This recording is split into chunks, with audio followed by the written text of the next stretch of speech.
I'm sorry we're like this. Oh. Cooper Flagg and Ryan Nembhard made successful debuts against the Los Angeles Lakers. So what's next for the rookie duo? We'll discuss it coming up next year on the DLLS Mavs podcast.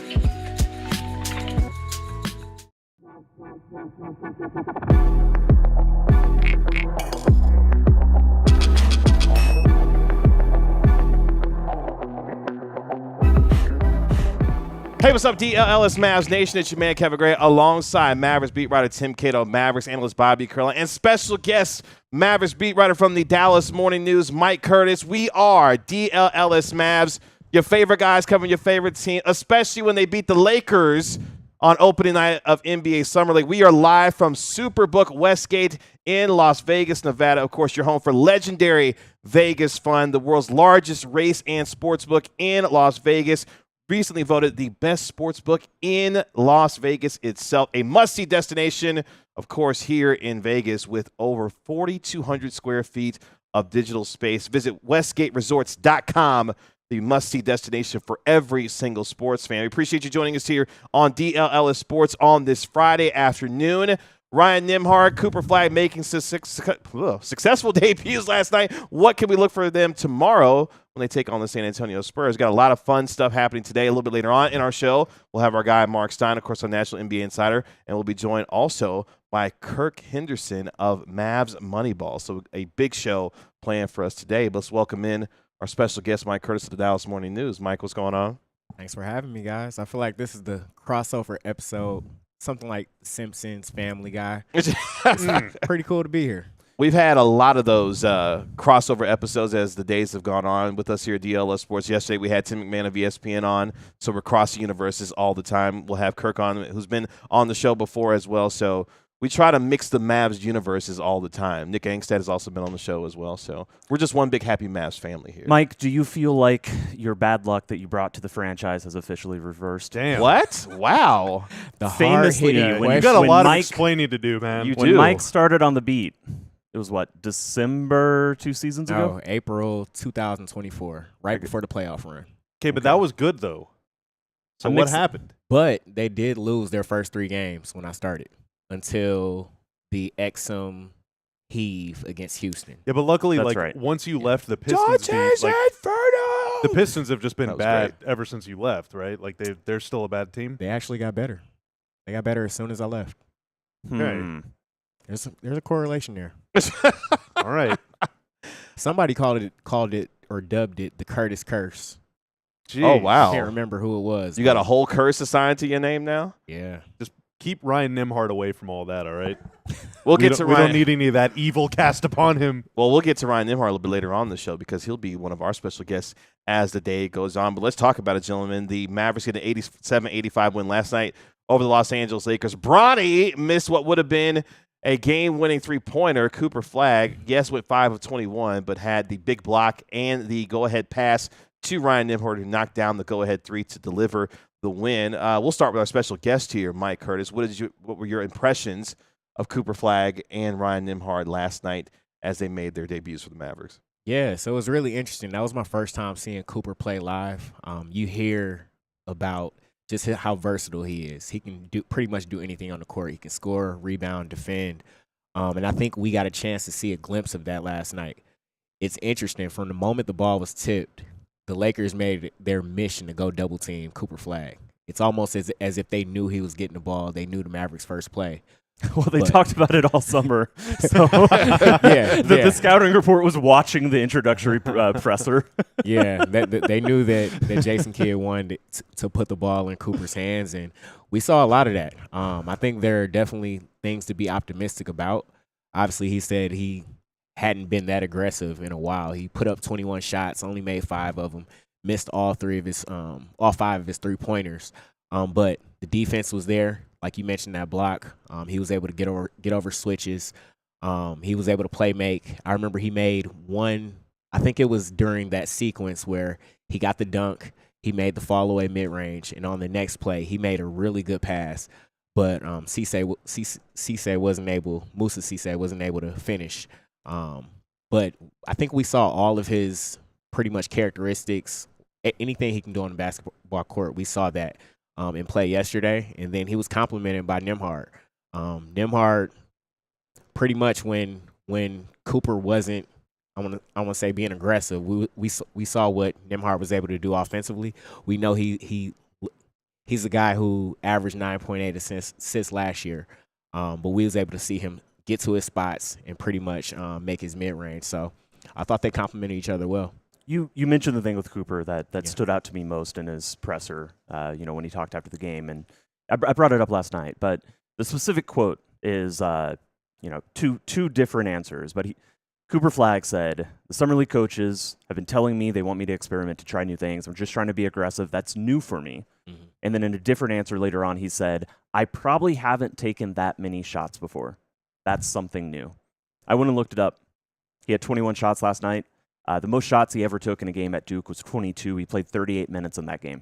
This was, on a per-minute basis, by far... Hello, Mark Stein. The legend. It was by far the most shots he's taken in over a year as a NBA basketball player. And I do think it goes against his instincts just a little bit. Not in a bad way, but his instincts is to fit in, is to be this connective player, passer. He took the most shots at Duke.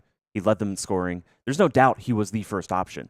But what I took away from the game last night was Dallas challenged him to not just be aggressive. Like, dude, you're the number one option. Dude, we want to see shots from you.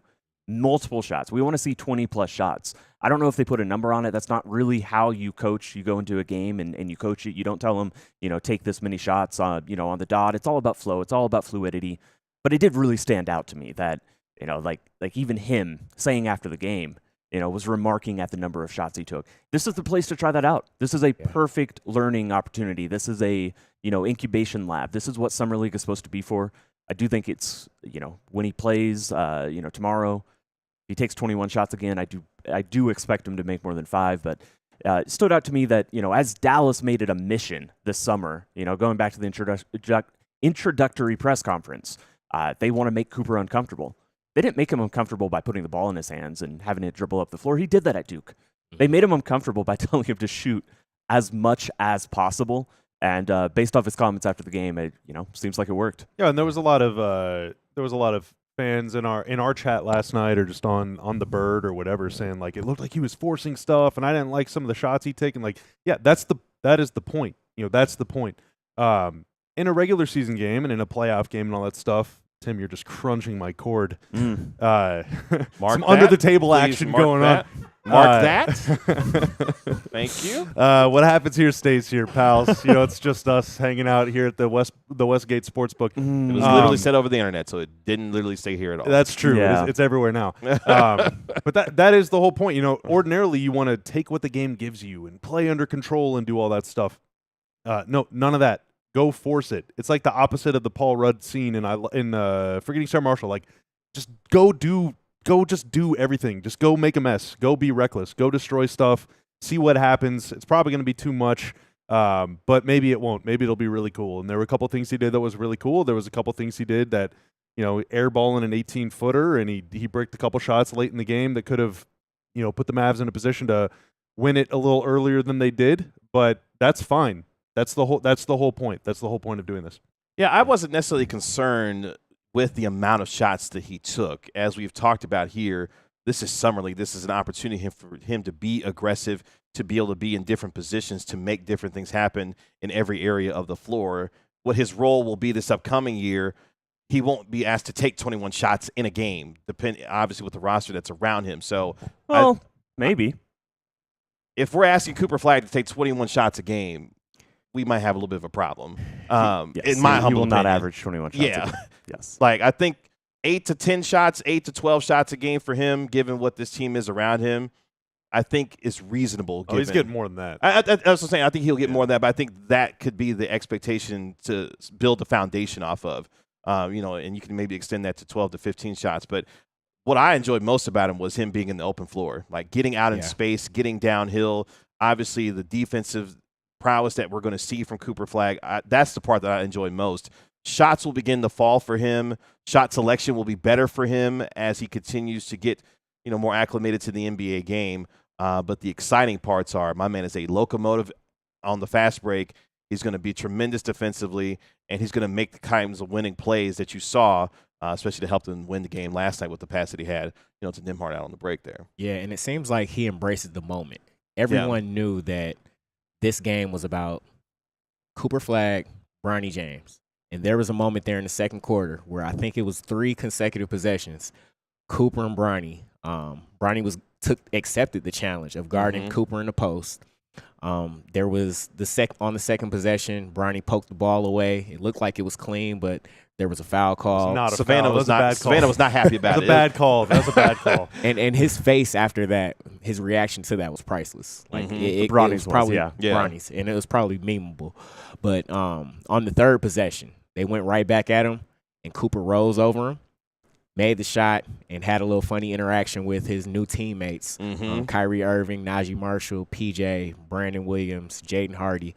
All of them were there to support him and the rest of the Mavs Summer League team. Yeah. I thought that was really interesting. Yeah, and to that point, Dallas, the Lakers were switching everything, or they're switching that action. Dallas was running, we talked to Josh, who's coaching Summer League for the Mavericks, and he said that they were running picks, trying to get that Zach switch, trying to get that mismatch for Cooper Flagg.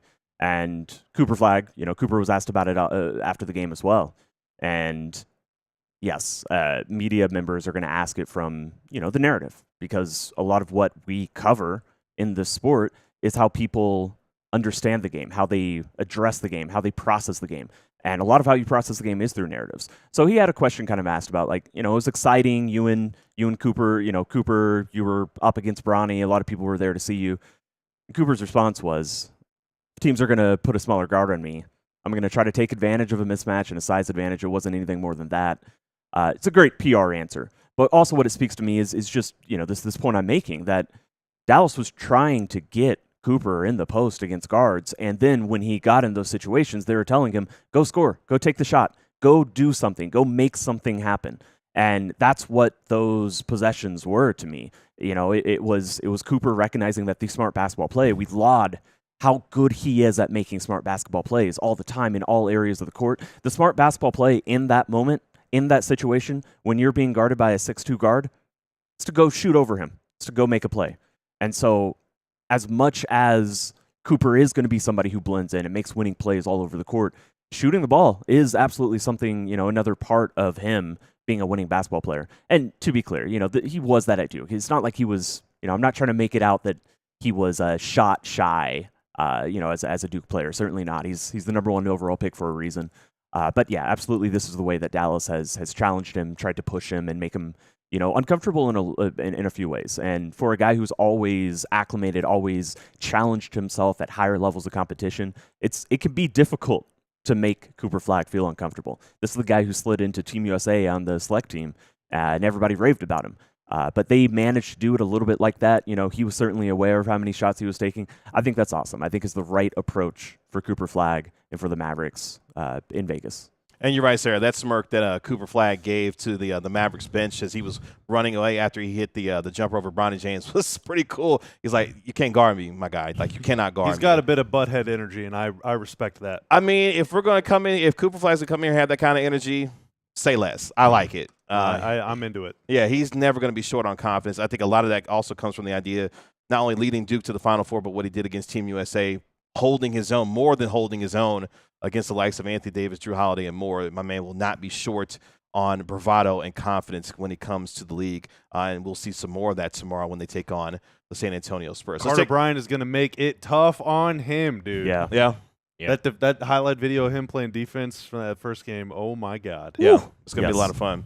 Let's take our first break here on the DLLS Mavs podcast. When we come back, more with our guest, Mike Curtis of the Dallas Morning News, as we look ahead not only tomorrow's game, but the rest of what we can expect from the Mavericks here Summer League. All that and more coming up next year on the DLLS Mavs podcast.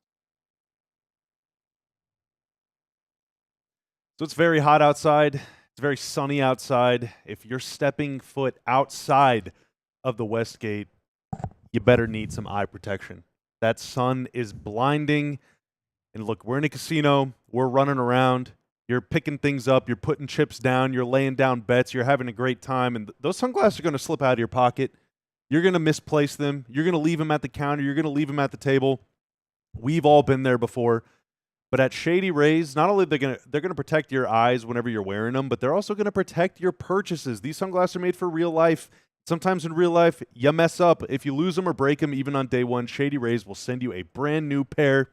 No guilt trip, just replacements. So now whenever I wear my sunglasses, whenever I carry them around the hotel with me, I can do it without fear, whether it's on hikes, at concerts, on the boat, in the hotel, at the gym, doing the podcast. It doesn't matter. Shady Rays is eyewear that has your back.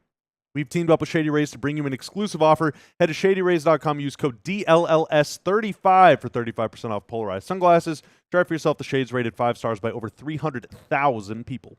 Let me talk to you about the best Supergate, the best Superbook in Las Vegas. And the best Supergate, too. That is true. Here at Westgate, Las Vegas Resort and Casino. Of course, here at Westgate, we are live on the DLLS Mavs podcast, your home for legendary Vegas Fun, the world's largest race and sports book in Las Vegas. The Superbook here in Westgate has a state-of-the-art LED display with 4K resolution, 63.2 million pixels, and more than 4,200 square feet of digital space. Recently voted the best sports book in Sin City. It's a must-see destination for all sports fans visiting Las Vegas. You are able to not only enjoy the good food, the good dining, but also enjoy your favorite sports in the best Superbook in Las Vegas. For the must-see destination for sports fans visiting Las Vegas, check out westgateresorts.com. Again, westgateresorts.com to check out Superbook Westgate here in Las Vegas. We are joined by Mavericks beat writer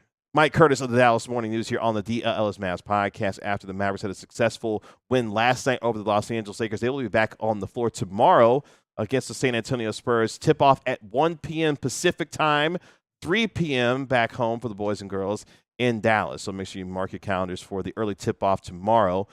Cooper Flagg. Set your alarm. That's right. They make their play their second games for the Dallas Mavericks. It's been a busy offseason, Mike, for this team. Obviously, Kyrie Irving, who decided to stream for 24 hours starting 45 minutes ago. He's going to be doing that for... Is that when he's doing the interview? Which interview? I'm not sure about that. We don't need to talk about it on the air. Yeah. But yes, Kyrie Irving is doing a 24-hour Twitch stream currently as we speak. Mike, tune in. He's a guy that got a contract extension done, 3 years, $118.5 million to remain in the fold in Dallas. How important was that to get that done fairly quickly for the Mavericks to be able to get him back in the fold moving forward here? Yeah, for sure. I think that was priority number one for the Mavericks. Obviously, you want to lock a guy in like Kyrie Irving, who's pretty much the heart and soul of this team. It's unfortunate for the Mavericks that they won't be able to have him in the lineup for majority of the season. But locking a guy like that down, and he was able to take less. Mike Curtis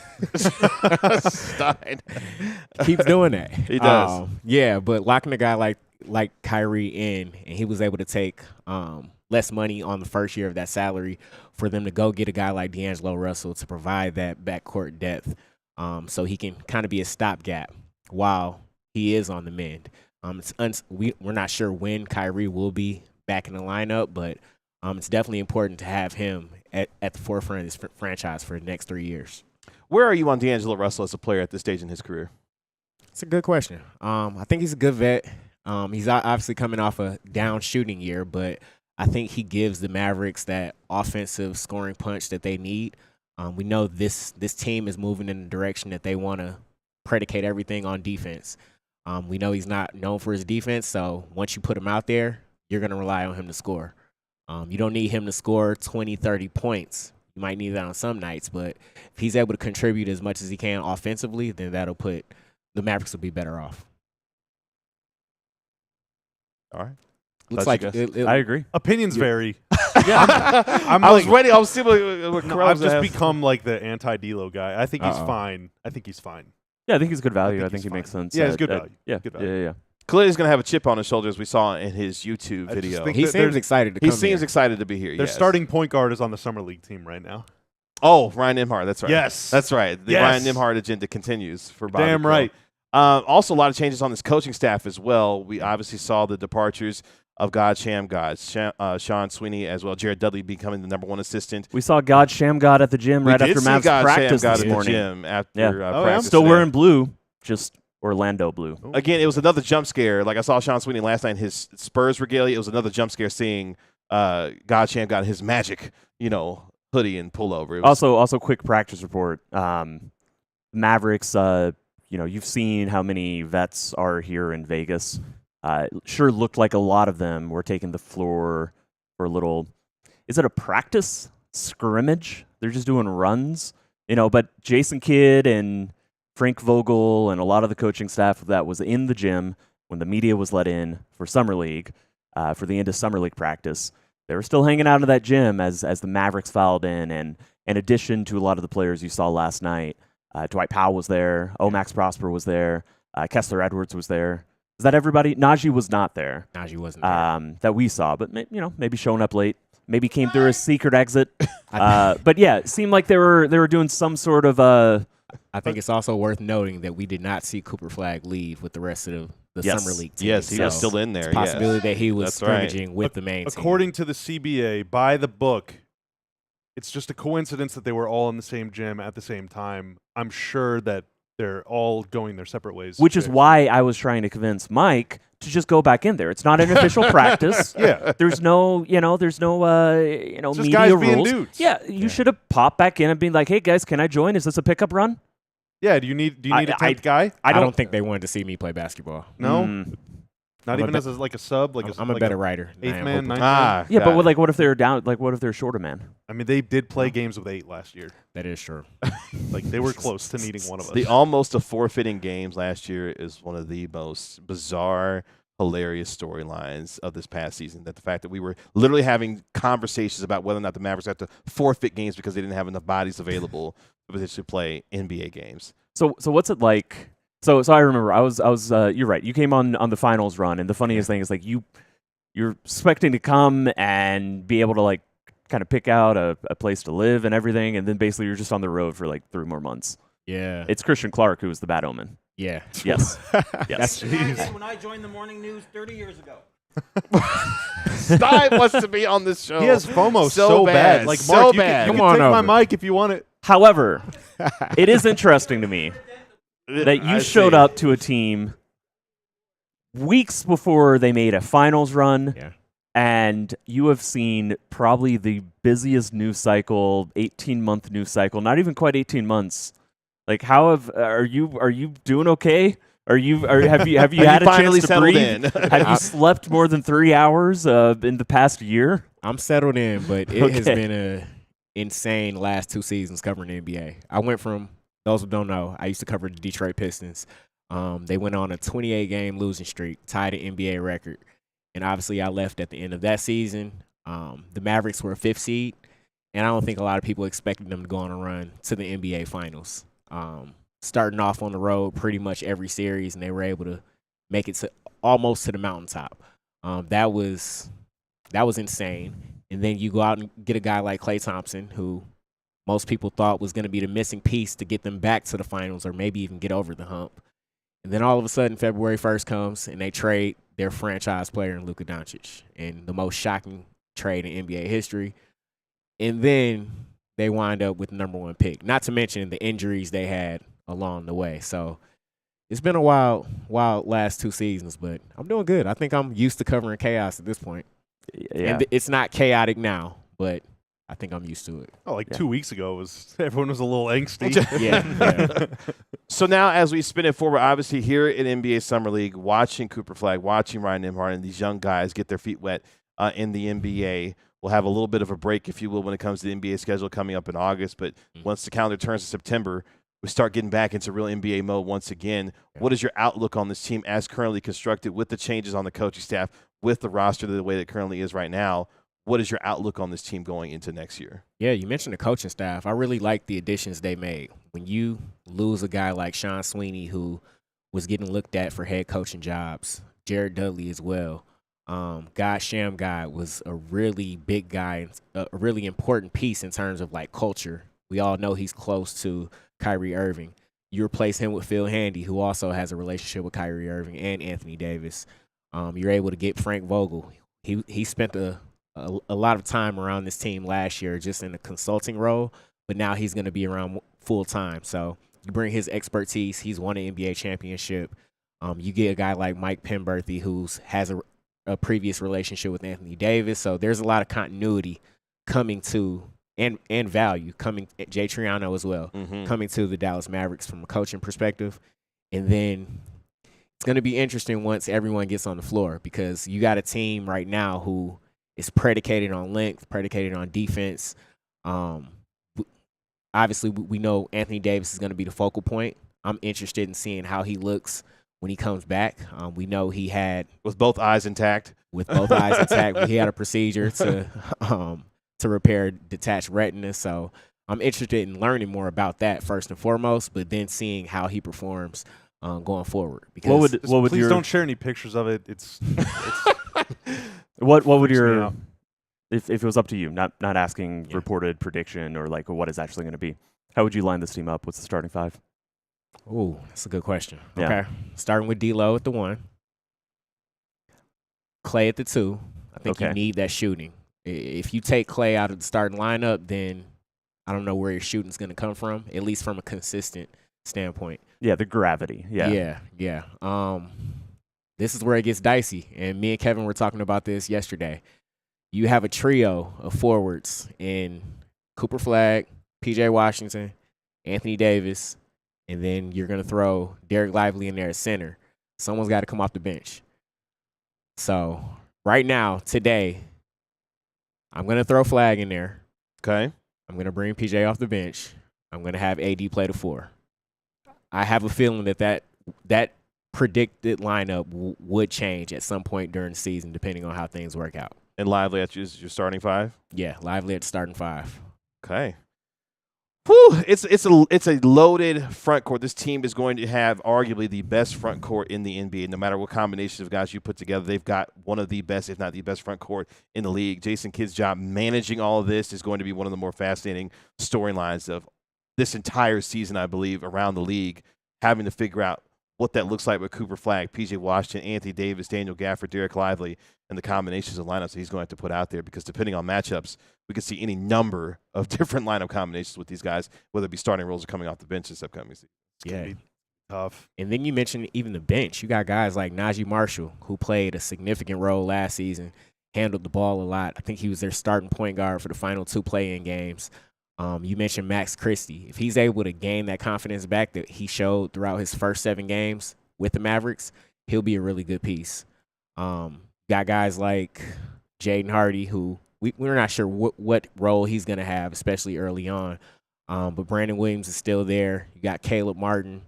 It seems like it's the forgotten man every time we have these discussions about this team in terms of the starting and the bench guys that they have on this squad. Yeah, his main thing is he just has to be healthy. Yeah. We know he's really good defensively, and he can knock down open shots, especially in the corner. So if he's a fraction of what his potential is or what he is at 100%, I think they'll be in good shape. Before we let you go, what can we look forward to for your coverage with the Dallas Morning News out here at Summer League while you're here? Yeah, I'm working on a few things. Definitely want to dive deeper into getting to know Josh Brockhammer, who's the Summer League coach. Just a little bit on his background. I know a lot of Mavericks fans may not know. What does he do with the Mavs right now? I mean, he's more than just the Summer League coach, but for fans that aren't familiar, like what is his role? Yeah, his label is assistant. I'm not really sure who he worked with in the past. I know this is his second season, or he's going into his 3rd season. But he's been working with, I want to say, more of in a supportive role. Yeah, he's back at bench. Yeah, back at the bench. Yeah. So for him, this is like a really good opportunity. Yeah. 100%. We saw a guy like Jared Dudley who did this the last 2 seasons. You get really good experience when you're out here coaching Summer League, and guys can start here and make their way to the head coaching spot. Yeah. Any investigative journalism into Megan Thee Stallion's Instagram? Is that a Twitter thing? There was an Instagram going around. Yeah. I didn't see that picture. That guy in the back looked familiar. The guy in the back that looked very familiar. You're playing this well. He's doing very well trying. in this. Yeah. You can find Mike. He is PR trained. He's very good at what he does. You can find Mike on X at Mike A. Curtis 2. He covers Did you the see Dallas that Instagram Mavericks. post? Was that a Twitter? That's like exactly like how Rick would have responded. Rick, did you see this Instagram? What is that? A tweet? Is that on your Is that on your my book? Mike Curtis of the Dallas Morning Space. News gives us a join us here on the DLLS Mavs podcast. Mike, this was fun. Appreciate you hanging out with us, man. Look forward to the rest of your coverage throughout Summer League, and we'll talk to you here soon, man. Appreciate you. Appreciate y'all having me. Y'all Appreciate do it, good work, man. Let's take our next break here on the DLLS Mavs. Thank you. Bye, guys. Oh, yeah, Let's you're take out, our too. next break here on the DLLS Mavs podcast. When we come back, we're going to switch out a couple guys. Mark Stein and Kirk Henderson of Mavs Moneyball going to be joining us here on the DLLS Mavs podcast. Coming up next. Read your instructions. But first, let me talk to you about Saturday Neon. Started by two college friends, Saturday Neon makes officially licensed collegiate logo LED neon signs, perfect for your home, office, dorm room, fan cave, or bar. Make sure you check out their new Essentials collection. Feature almost 50 of the biggest schools across the country and counting for only $75. Check out their Texas A&M, Texas Tech, Oklahoma, and Oklahoma State signs that they have.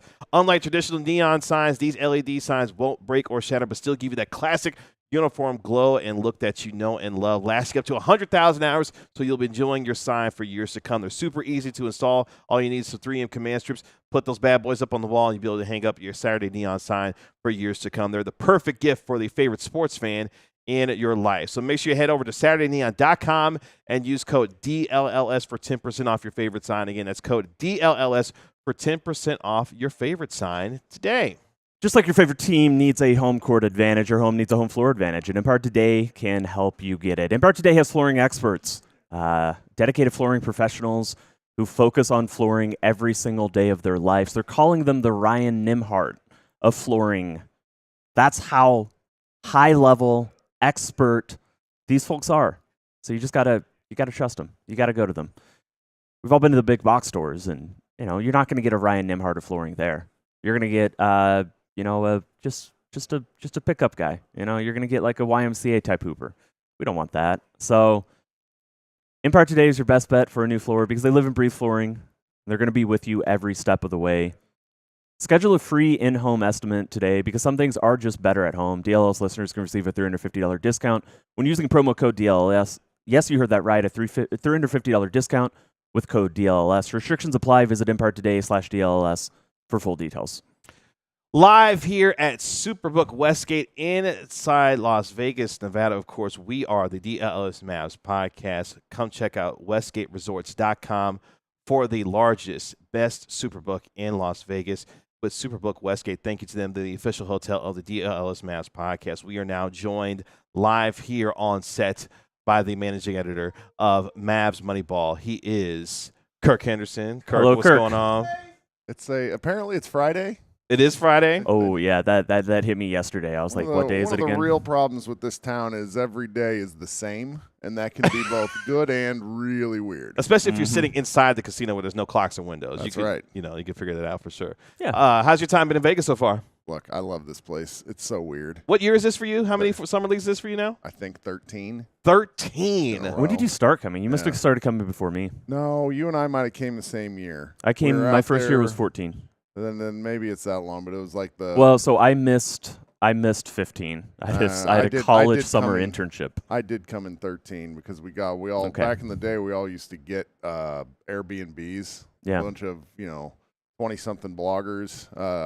Yeah, we had dinner with Adam Aras And I ran into, last night, and we were talking about that. That's SB Nation House. The Orlando Magic G League coach, Dylan Murphy, was a guy who used to be out Yeah. here writing.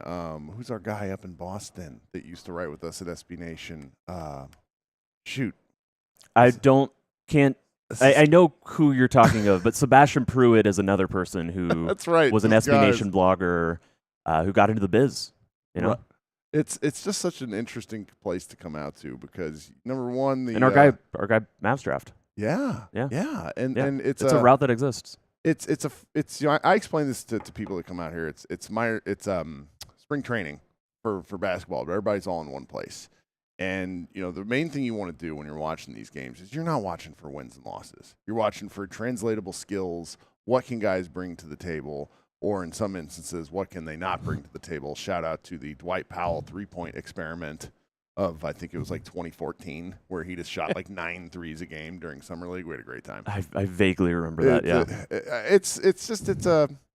It's a great environment, and the environment inside the gyms themselves, like, it really can energize you. Kevin and I were talking about this yesterday. It's just like that place was vibrating. It was a real buzz in the building last night. And it's like vibrating for LeBron or for Bronny James and for Cooper Flagg and just a group of sickos all together celebrating the same thing. And that's just like that gets me back wanting to do this. Everybody collectively was there to watch hoop. Just enjoy the hoop that was playing inside Thompson, man. Let's get your thoughts and impressions from Cooper Flagg last night. We're going to be having Ryan Nembhard on the show today, of course, very soon. That's right. You just grab a mic next time, Stein. Okay, just grab a mic next time. Stop talking. Stop talking. No, stop talking. We can't hear you. Your thoughts, Kirk Henderson, on Cooper Flagg last night. I couldn't be more excited. Apparently, some of what Cooper was doing was not translating to TV. My co-host Josh was just the first half. He knows, but nothing stood out to him. Now, what stood out to me was Flagg's strength and his patience and his control. He had 1 turnover. I'm sure you guys talked about that, but that didn't dawn on me till this morning. And for a guy who's not used to bringing up the ball, he talked about not being in game shape. I think more than anything else, there's a mental load that comes with bringing the ball up the floor that over the course of the game can really sort of mentally exhaust somebody that's not used to it. And, we in Dallas have been blessed with some really incredible ball handlers over the last 20 years, and you can take that sort of thing for granted. Well, this year, there aren't going to be any of those guys, at least in my take. There's not a single guy on the roster that I feel particularly comfortable bringing the ball up the floor. That includes D'Angelo Russell. Maybe Andrew Nembhard if he can get some minutes with the team. I'm sorry, Ryan Nembhard if he can get some minutes with the team. So I really enjoyed the Flagg experience. I felt that he was like, there was an intensity that comes from watching him play that is really going to be fun. Dallas area high school coaches are going to be super psyched to be able to point to that guy and say, look at this effort. And effort's just not something you can teach. What did you – so last night on the show I made a movement comparison. I think he looks a little bit like – I think he moves a little bit like a young Dirk. Am I crazy? See, there are so many stages of Dirk, you're probably right. But, the stages of Dirk that live in my brain are once he started to get a little creaky in the knees and was just, old man effective. But I think that's fun. There's so much Tatum to his movements to me and his build where Kevin and I were talking yesterday. I can't imagine what he tops out at, where it's both height and then strength. I mean, NBA players nowadays are so brilliant at putting on strength without putting on weight. And so, just the kind of guy that he's going to be when he's 25, I can't imagine.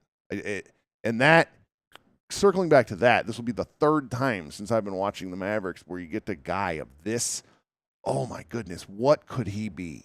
And that's you just can't put a price on that. The fact that he's only 18 years old, he won't be 19 until December, and he has a chance to still, at 6'8", maybe top out at 6'10", 6'11", and still grow into his body with the skill set that he already has. And it certainly doesn't need to, but it's plausible. It is. Yeah, it is. Yeah. And with the skills that he'll continue to gain as he gets more experience as a player, I mean, we know what kind of competitor that he is, what kind of motor that he has, but the skills that he'll continue to develop, it's scary to think what kind of player he's going to be once he is fully developed as a player, not only from a physical standpoint, but from a mental and an IQ standpoint. Literally, I mean, it's a cliche, but the sky is literally the limit for the kid, given what he already has and possesses as a player in this league. And team construction, you see this with the Celtics. Sometimes I think Tatum, for example, gets knocked for being surrounded with very talented players. When, in my opinion, one of the things that makes a guy like Tatum and then a guy like Cooper so interesting is because there's not, at least right now, not any really apparent weakness to the game. it means you can build around him in multiple different ways. You know, my old boss, Rob Mahoney, loved talking about positionless basketball. And that's, you know, if there's a vision, you know, you play with, we're making jokes now, but playing with 5 forwards out on the floor who can all I mean, that's what the Celtics. Free Darko ball. Right. And that's that's what's there right now for these Mavericks. Now, I think there's going to be some real growing pains involved, and I don't think collectively the Mavs are really looking at that just yet, meaning us and our fans, et cetera, because right now it's a hopeful time, and it ought to be. But the long road, like the 3, 4, 5 year window, is really it's wide open and it's fun. What's your lineup look like today with this roster as it's presently constructed that you want to see on opening night? So I heard Mike's and I cringed. Not because I disagree with Mike, but because it's a very likely lineup. It's a very likely lineup. And, you know, I'm old. I'm old enough. And there's a scene in the Ocean's 11. I keep tweeting it out. There's a scene in Ocean's 11, very first, where Brad Pitt is teaching all these young Hollywood players how to play cards. Yes. And one of the guys, and they're like, one of the guys, he starts yelling at one of them. And he says, "You have 3 pairs. You can't have 3 pairs in a 5-card game." And I think about that with all the forwards. This is not a good thing. I'm not buying this. Now, the Mavericks also now, with the injuries that happened over the NBA season, I think the depth is going to be there. But I think his what Mike said is the starting lineup is probably the most likely option. But if I'm an opposing coach, I press all game. Wear the Mavericks out. And, you know, you're going to win 96-87. And it's going to be, you know, a remnant of early 2000s basketball. So what's your ideal starting lineup? If you're putting the starting lineup together night after night, who is your starting 5 on the floor? Nembhard's here. Yeah. Let's. Do you want me to answer that question? Yeah, you can answer real quick, 30 seconds. Oh, geez. I just at this point, I kind of just want to see like Flagg taking the ball up, see what it's like. Play D'Angelo Russell as the off guard, because I think he's an excellent secondary playmaker, just primary stuff. And then any collection of forwards and centers that you want. Okay. I mean, the depth is really there. I'm happy with that in terms of the back 3 positions, but it's just the guard stuff I'm a little worried. Hopefully Mr. Nembhard pans out, because what I saw yesterday, which we could talk, I'm looking forward to hearing you guys talk to him. What I saw yesterday was the kind of patience from a guard that the Mavericks require. So. Well, Kirk, we appreciate you hanging out with us here on the DLLS Mavs podcast. We love crossing universes when we have the opportunity to, and it's good to see you here in Vegas. Oh, that's great. I never go to anything just because I want to stay married. So it's nice to go and see other people. You know, I saw lots of the guys yesterday. So I'll go sit over here, and you know, if you guys need me, I'll be around for a little bit. All right. Perfect. Appreciate it, Kirk. Let's take our next break here on the DLLS Mavs podcast. When we come back, we will be joined by Mavericks guard Ryan Nembhard here on the DLLS Mavs podcast.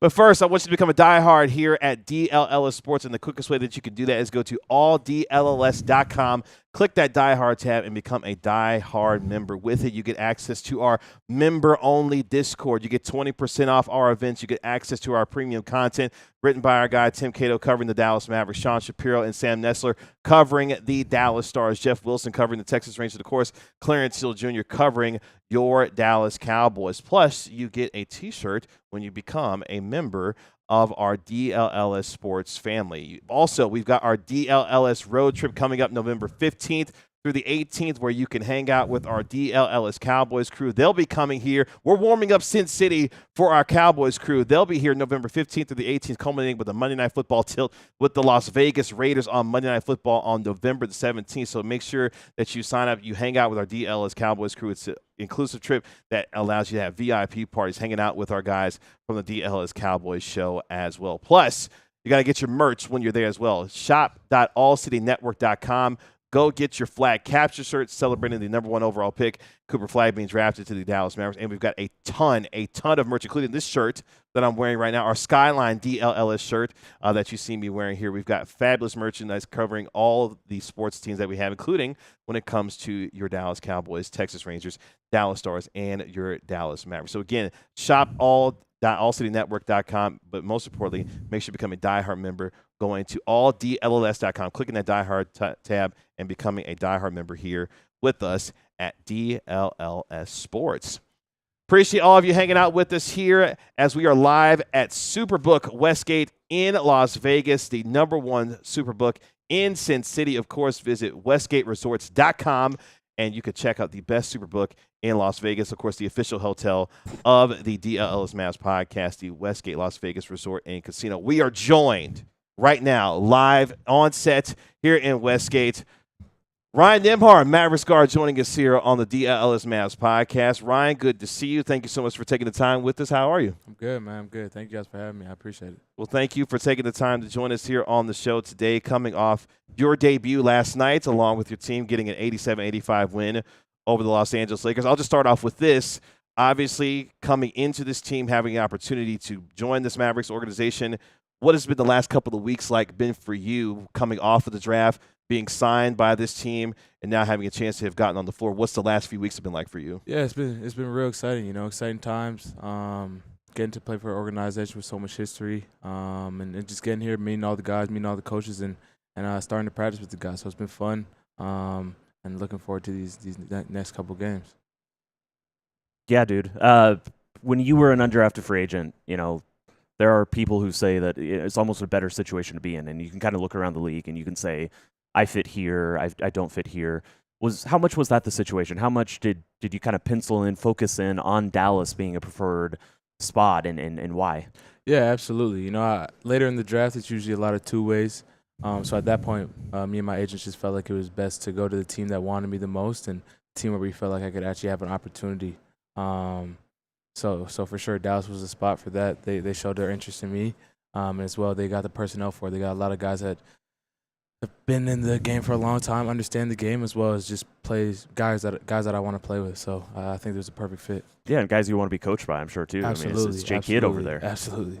So as the draft is unfolding, how okay are you with that I might not be selected, but I know that Dallas is going to do everything they can to get me? Like, what is that like to watch that? Because a lot of Mavs fans, honestly, were hoping that the Mavs were going to get a second-round pick so they could draft you. Just what is that like to go through it from your seat? Yeah, at first I thought, like you said, they might have traded in to get me earlier, but once I figured I was probably going to go later in the draft and not to a team that I really wanted to go to, I was all for that, going undrafted and going to the team that wanted me. So although that you want to get drafted and you want to see your name called, I think it's better just to be in a situation that's good for you and a situation where you actually have an opportunity to contribute and impact winning. So I heard a story yesterday. Jay Triano, who is new to the Mavericks coaching staff, former coach of Canada's Olympic team, former Canada national team player. What's the relationship with him and your family? And now you'll be being coached by Jay as well. Absolutely. Yeah, me and Jay have talked a little bit these last couple of days, and him and my dad have a great relationship. He coached my brother on a couple of these Team Canada teams, and he really showed my brother a lot of love. So this was actually my first time meeting Jay, but it's always nice to know some familiar faces and have a fellow Canadian on the staff that could help you out and show you some love. What kind of player was your dad? He was like a undersized postman, so he was in the 6'3", setting hard screens, being a tough guy, getting all the scrappy plays for sure. For those who aren't necessarily familiar with your game, and they should be because you averaged nearly 10 assists in your final year at Gonzaga, how would you describe yourself as a player and what your game represents every time you step on the floor? Yeah, I think I'm just a player who has great feel for the game, a good IQ for the game, and just understands how to play with other great players. I don't really come into games predetermining what I'm going to do, score, pass. I just let the game flow and let the game come to me. So I'm all about winning. That's what I want to do. I feel like I've done that at pretty much every level I've been in, and that's what I want to continue doing at this level. A lot of people know your brother. What's the biggest difference, on the court between you and him? Yeah, I don't know. We're very similar, honestly. We have a lot of similarities. Play the game pretty similar, but I think I'm a little quicker, a little faster. He's a little bigger, obviously. He has a little bit more size, but I think I have that on him for sure. I'm sure you're watching the whole finals run, right? For sure, absolutely. What type of watcher are you? Are you like critiquing him on you're like, you should have done this, you should have done that, even if you're just talking to the TV? Yeah, sometimes. I feel like I do that a little more during the regular season, but honestly, I just enjoyed watching it during the playoffs. It was a lot of fun to watch, a lot of fun to just see him play, and I think he did a great job over there, and they had a lot of success. So I was able to get to Game 7, which was fun to watch. Obviously, not the outcome they wanted, but I loved being there. So after the game last night, or after you hit the three and won it, I saw you pop on Twitter. I know you're on it a little bit. You sent the tweet about that was fun. Actually, that's not me. Oh, That's okay. not my account. Breaking That's news. not your account. That's Breaking not my news. account. It's Oh, an wow. imposter. Yeah, that's not my account. I never had Twitter, but Okay. maybe I should tap into the Twitter for sure. Okay, since you're not on Twitter, Yeah, there is a recurring joke yeah, where people are noticing you look a little bit like Earl Sweatshirt. yeah. You've got that before? I have got it, but I'm not feeling that one. No? But I No? got it for sure. Are you feeling Earl at least? I rock with Earl. Earl's Yeah, a cool guy yeah, for sure. I wanted to ask you, how has your brother helped you throughout this entire process? Obviously, you watched him going through the finals and how his career has gone with Indiana so far. How did he help you navigate this process to where you are right now? Yeah, obviously he's been a big help. Obviously someone I can always go to, has a lot of experience, can give me whatever I need. But he's honestly let me kind of go through this by myself. He understands that I understand the game, understand how to hoop, and he just wants me to go through it myself. And if I have any questions, hit him up. He's always there.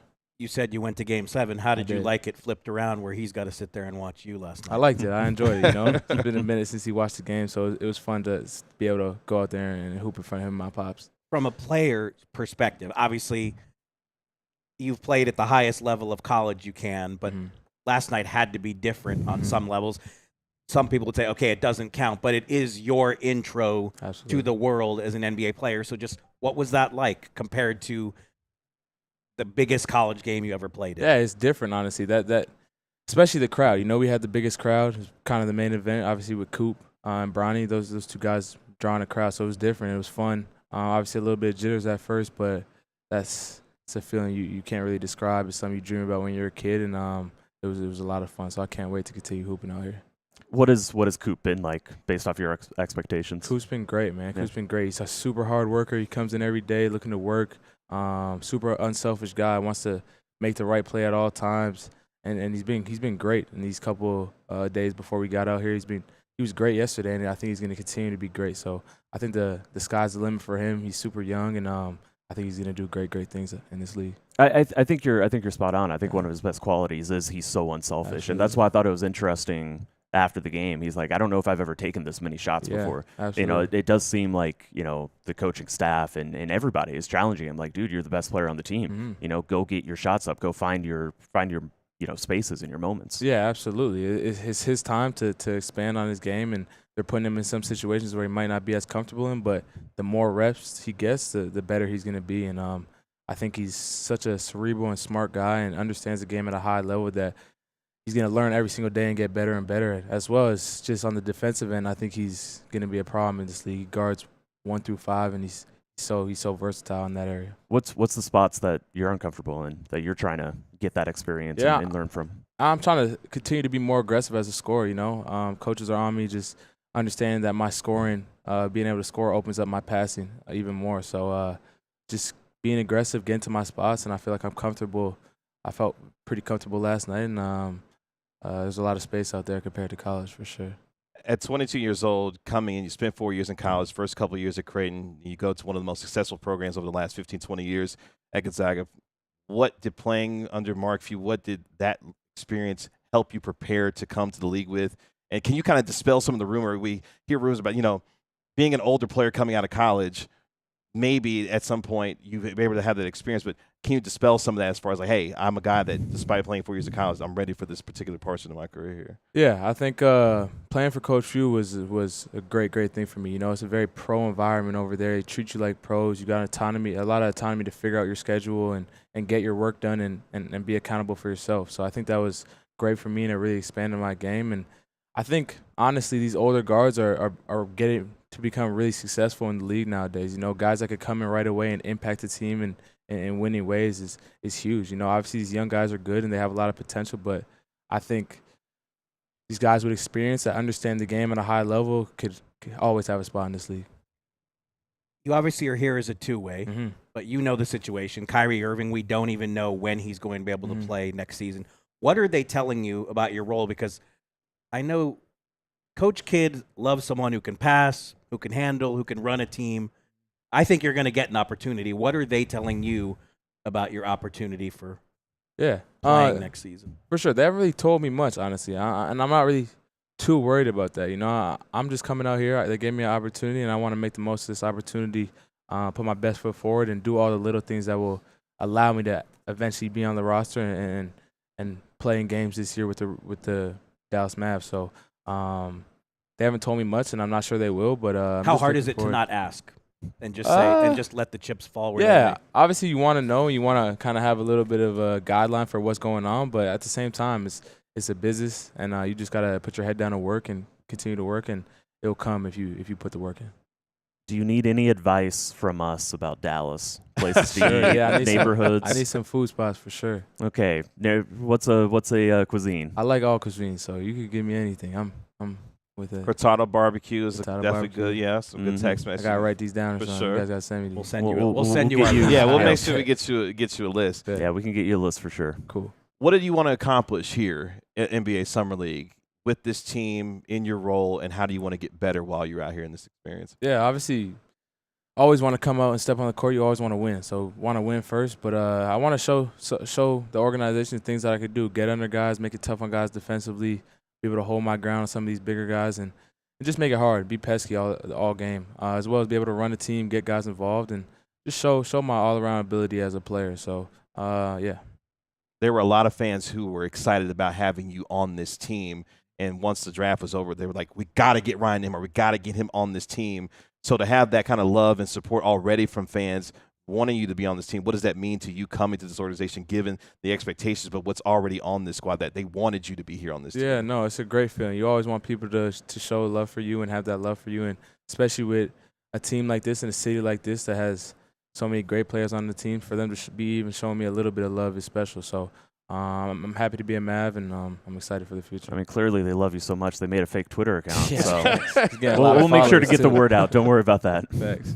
Before we let you go, what message would you have to the fans who are going to be watching you play throughout the course of Summer League as the rest of the offseason goes on, about what you want to not only feel from them, but what you expect to bring as part of being with the Mavericks here? Yeah, I'm just excited to, play hard for these guys every single day and be that hard-working, tough guy that's just going to get things done and impact winning in any way possible. So I'm super happy to be in Dallas, super happy to be a part of this organization, and hopefully we could keep winning and keep doing big things out here.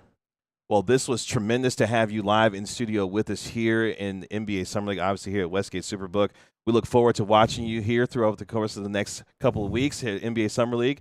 Stay healthy, and we look forward to seeing you out there on the floor, man, tomorrow night. Thank you. Thanks Appreciate so you much guys for coming having in. me. We Thank really you. appreciate it. That is Appreciate it. Mavericks guard Ryan Nembhard, good enough to join us here on the DLLS Mavs podcast. You'll be able to catch him tomorrow as he and Cooper Flagg will take the floor against the San Antonio Spurs in their second game of NBA Summer League. Tremendous stuff there, gentlemen, from Ryan Nembhard there joining us here. Your thoughts and impressions before we end the show here today.